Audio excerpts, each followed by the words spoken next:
नमस्कार, स्वागत है आपका आपके personal finance bulletin money time में। मैं हूं आपके साथ मीनू शर्मा।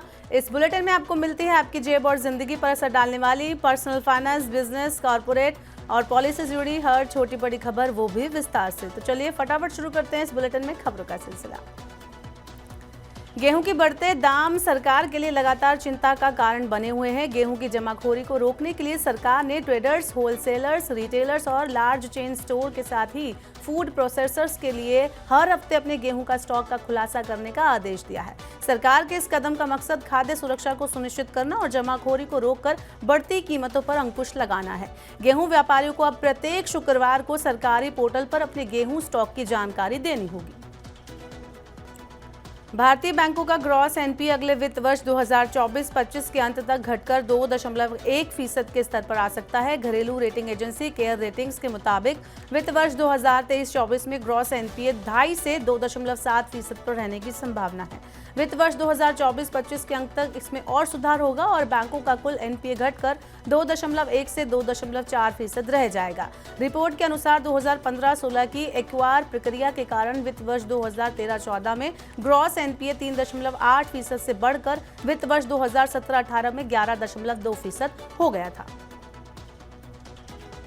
बीएसई के मिड कैप और स्मॉल कैप इंडेक्स में सूचीबद्ध छोटी और मझोली कंपनियों के शेयरों ने 2023-24 में करीब 62% रिटर्न दिया है।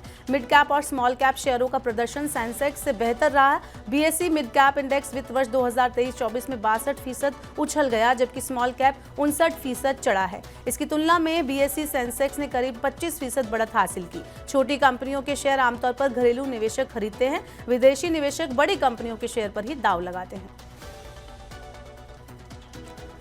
सरकार के ऊपर कुल कर्ज दिसंबर 2023 को समाप्त तिमाही में बढ़कर 160 लाख करोड़ रुपए से ज्यादा हो गया। ये सितंबर अंत में 157 लाख करोड़ रुपए था। सार्वजनिक ऋण प्रबंधन पर तिमाही रिपोर्ट के अनुसार तिमाही आधार पर कुल देनदारी में 1.8% की वृद्धि हुई है। अगले 5 साल में मैच्योर होने वाला बॉन्ड दिसंबर 2023 के अंत में कुल बकाया ऋण का 25.9% हो गया। ये औसत बकाये का 5.2% है। ऐसे में अगले 5 सालों में हर साल 5.2% कर्ज चुकाने की जरूरत होगी। आरबीआई के रेपो रेट स्थिर रखने के बावजूद एचडीएफसी बैंक ने इस साल जनवरी से अब तक अपने repo rate linked home loan interest rate को बढ़ा दिया है। पिछले साल अप्रैल से आरबीआई ने रेपो रेट में कोई बदलाव नहीं किया है। एचडीएफसी बैंक ने होम लोन पर ब्याज दर में वृद्धि केवल नए जारी होने वाले लोन पर की है। इसका मतलब यह है कि होम लोन के पुराने कस्टमर्स पर इसका असर नहीं पड़ेगा। जनवरी में 50 लाख रुपए के होम लोन पर सबसे कम 8.35% इंटरेस्ट था। अब ये बढ़कर 8.70% हो गया है। फंड की बढ़ती लागत की वजह से एचडीएफसी बैंक ने होम लोन पर इंटरेस्ट रेट बढ़ाया है। इस बार शनिवार और रविवार को bank, LIC office, income tax office और सभी प्राइवेट इंश्योरेंस कंपनियों के ऑफिस खुले रहेंगे। चालू वित्त वर्ष के आखिरी 2 दिन 30 और 31 मार्च को सभी एजेंसी बैंक सरकारी लेन देन के लिए खुले रहेंगे। एलआईसी ने टैक्स पेयर्स को चालू वित्त वर्ष 2023-24 की समाप्ति से पहले टैक्स बचाने की प्रक्रिया पूरी करने की सुविधा देने के लिए 30 मार्च और 31 मार्च को अपने कार्यालय खुले रखने की घोषणा की है। आरबीआई ने बैंकों को 30 और 31 मार्च को सामान्य कामकाजी घंटों तक सरकारी लेन देन के लिए एजेंसी बैंक शाखाओं को खुला रखने का निर्देश दिया है।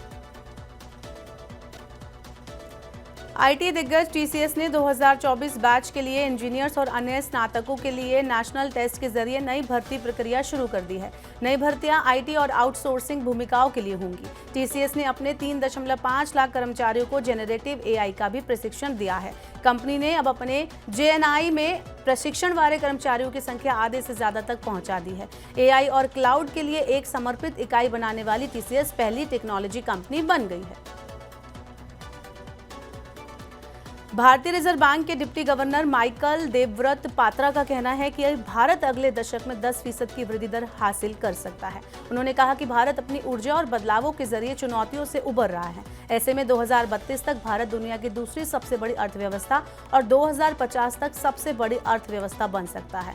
पात्रा ने कहा कि भारत के हालिया वृद्धि प्रदर्शन ने कई लोगों को आश्चर्यचकित कर दिया है।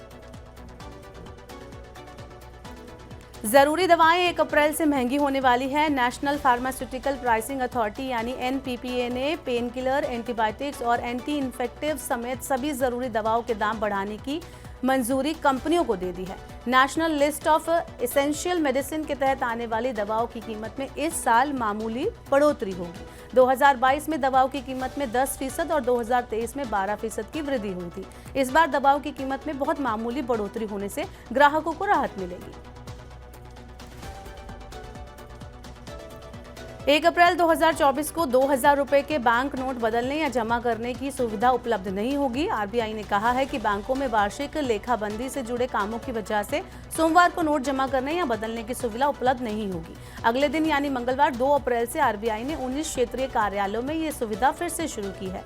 आरबीआई ने 19 मई 2023 को 2000 रुपए के नोट को वापस लेने की घोषणा की थी।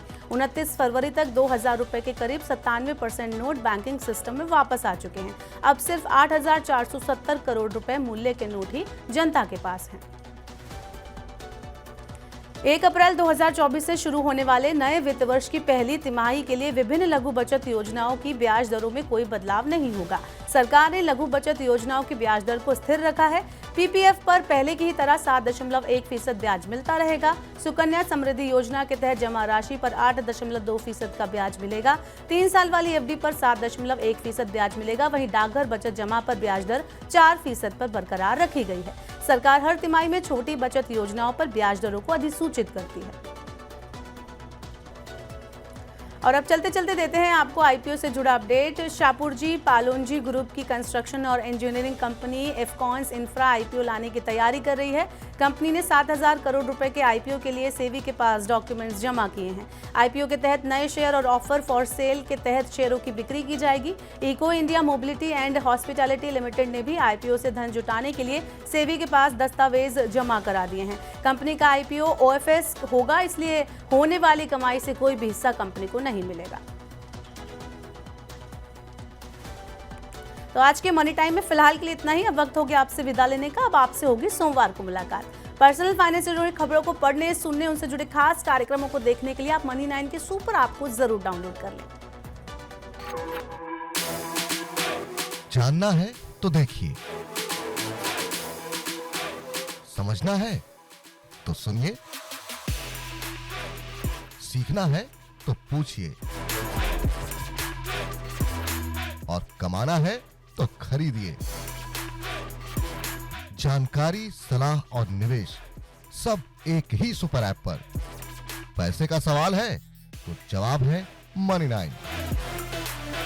आजादी पैसे की, अभी डाउनलोड करें। तो पैसे का सवाल है तो जवाब है सिर्फ और सिर्फ मनी 9, इसलिए देर मत कीजिए, तुरंत डाउनलोड कीजिए मनी 9 का सुपर ऐप।